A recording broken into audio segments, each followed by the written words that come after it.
Hey folks, welcome to the 30 Days to Learn Adobe After Effects course. My name is Vincent Nguyen, and today in this lesson we're going to be talking about working with audio within After Effects. Now, in After Effects, working with audio has always been known to be kind of a troublesome and painful process. After Effects is kind of known to not handle audio so well, and it's not really a pleasant experience to work with audio within After Effects. Now, After Effects can make some basic cuts and basic equalizing and such like that and compression, but if you really want to work with audio, then I really highly suggest that you do it in your dedicated audio editor or even video editor, for example, because really After Effects is really not made to be working with audio unless you really have to. For example, if you're syncing a animation up with audio, then of course you can use your audio, but if you're going to do any serious editing with audio, do it in an editor dedicated for that stuff. So with that being said, here in this composition I have a audio file here, an epic action trailer file here, and I'm just going to drag it into my pre-made composition.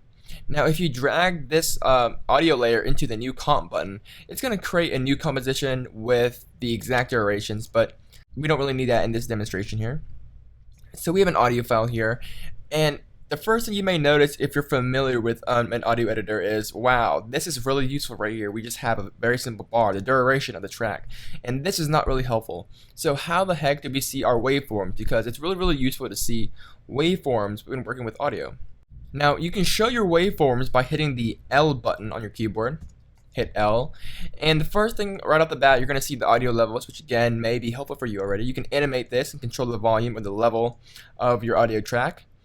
And right underneath that we have waveforms, and if you toggle it down you can see all your waveforms. Now as you can see, that was quite a bit of tedious work just to reveal our waveform and to reveal our audio levels. So I mean, just right off the bat you can tell that this is not a really good application to handle audio within After Effects. So that's how you see the waveforms, and as you can see we have a nice hit right here, and then we have silence right here and such like that. So you can use the waveforms to somewhat be as a guide for you to sync up your audio. Now a really nice way to kind of work with After Effects and audio, and a really great way to sync up your audio with your animation or maybe your transition in your action trailer, etc., is to use markers within After Effects. Now to create a marker, you can hit the asterisk key or the star key on your number keypad. This doesn't work if you just use the regular asterisk key right above your typing area. I mean, you have to actually use the keypad, and it shouldn't be a problem because most people who use After Effects use a workstation that has a keyboard in there. So I'm going to hit the asterisk key, and as you can see it creates kind of a little marker here. And you can go in here and click on the marker, and it's going to bring up the layer marker option. Then you can add maybe transition number 1, and then you can fill in all these other stuff here, hit OK. And as you can see, we have a really cool little note here or marker on our layer, and we can freely drag this around, and it may be very useful for you to sync up your audio. So you can delete a marker by right clicking, hitting delete marker.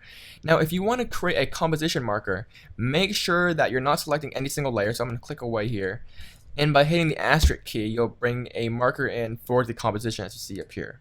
So really useful. Now how can we use this to work with our audio? Well, you can actually listen to the audio in real time using a RAM preview, and while listening you can hit the asterisk key on your number keypad, and it's going to mark all your markers in real time as you're listening. So for an example here, I'm just going to listen to this audio track for maybe the first 10 seconds or so, and then while I'm listening in real time I'm pressing the asterisk key or pressing the asterisk key when I want a marker to be pressed. So I hit 0 on the keypad to do a RAM preview.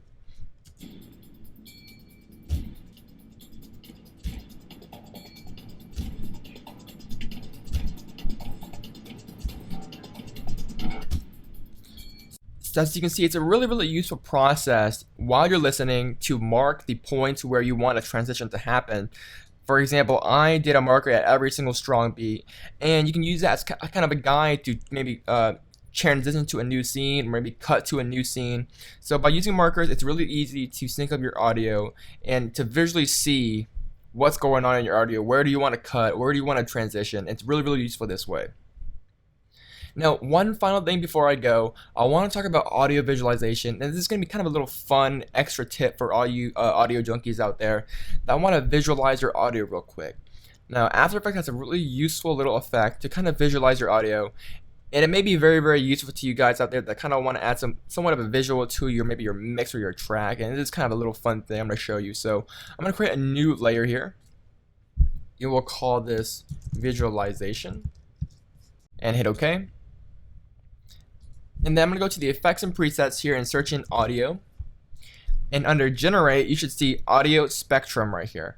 I want to drag that effect onto our visualization layer.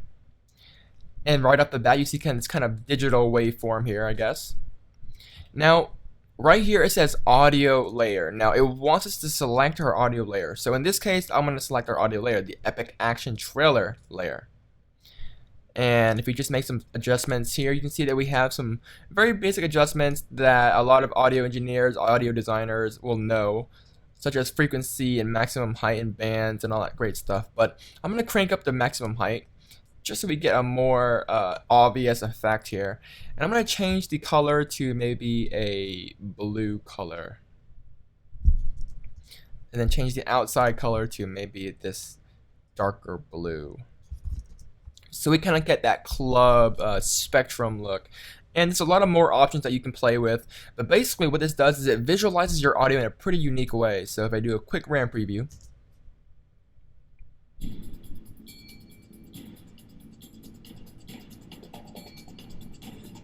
So as you can see, it kind of visualizes your audio and reacts appropriately, and it's really, really cool. And we also have different display options. For example, this is the digital option here. We can select the analog lines, and we get something different. And then we also have the analog dots. So just something really cool that you may want to look at and play around with, especially if you're kind of interested into the audio field. So this has just been a really quick lesson on working with audio, how to see the waveforms, and how to use your markers and visualize some stuff. Now in the next lesson, we're going to be talking about vectors and PSDs and rasterizations within After Effects. So if you guys have any further questions, don't hesitate to leave me a message in the forum, and I'll get to them as soon as I can. And once again, guys, my name is Vincent Nguyen. I'll see you guys in the next lesson. Bye, guys.